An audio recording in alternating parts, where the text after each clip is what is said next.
So we're still traveling Texas. We made it to Fort Davis. I'm here with Wayne Lockabey with Southwest Invertebrate. He is amazing. Refer back to our Cochise video. Got that little baby from him. So tell me about some of the stuff that you have caught in your travels here, Wayne. Well, basically, on my way down here, I had collected some Hatteras arizonensis for Mr. Buzz Ross at the reptile exhibit here. Awesome. A subadult male New River rustrum and a subadult female New River rustrum, one of many different species that live throughout Arizona. Okay, so tell me a little bit about this species. I first noted this species about 25 years ago, not knowing what it was at the time. I was very early in my studies. I collaborated with Mr. Brandon Anderson on this. It was thought to be Chalcodes, but turned out not to be. It is one of the largest of the American tarantulas. We have had more than a few specimens of females have 8-inch leg spans. That's amazing. Yes, and bodies definitely 3 inches and heavy. As far as I know, someone told me one second, the best in show in England. Let's take a look at this other one. Go on, tell me a little bit more about your background, Wayne. Okay, I started out as a child at 5, interested in reptiles, just like a lot insects. Of us. Yes, and I moved to Arizona some 13 years ago. Met Dr. Ralph Charlton, who furthered my education, and I've been studying most of my life. I started doing field biology work, plants, animals, and soil and stuff, all from the different species and areas that I was collecting. And Dr. Charlton and I collaborated for 13 years on tarantulas of the Southwest. Awesome. So we've been visiting this afternoon. Tell me some of your theories on basically the variance in species and just how we can't really differentiate definitively without doing genetic studies and some of that business.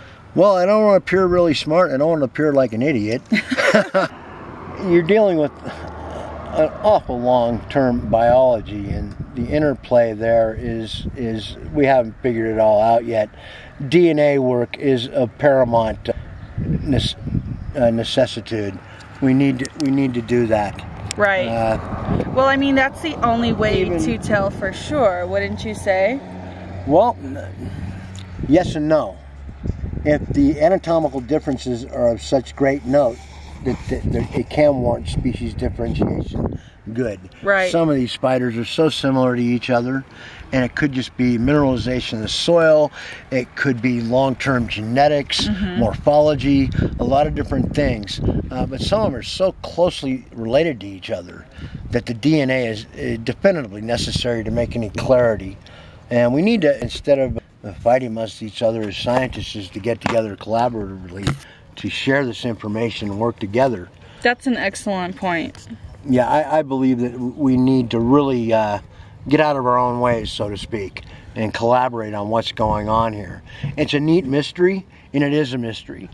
I'd like to say, somebody called me an expert. I don't consider myself that. I consider myself a student of the biology, phylogenetics, morphology, and all. I'm a student of that.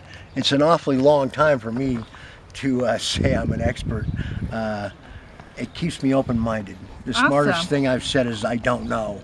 And even though I do know a lot about what I've studied and stuff, some of it's going to fit, some of it's going to get passed, and that's why future arachnoculturists and arachnobiologists are going to glean information from guys like me that didn't know everything but knew some things, and they're going to pass me up, and that's what it's all about. It's about education. Well, I really enjoyed visiting with you this afternoon. You've been a wealth of information.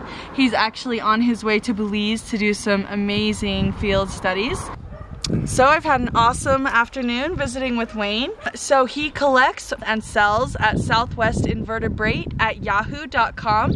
And so keep an eye out for Wayne here. We've purchased from him. He's amazing. And so I hope you guys learned a lot, and I'll see you guys soon.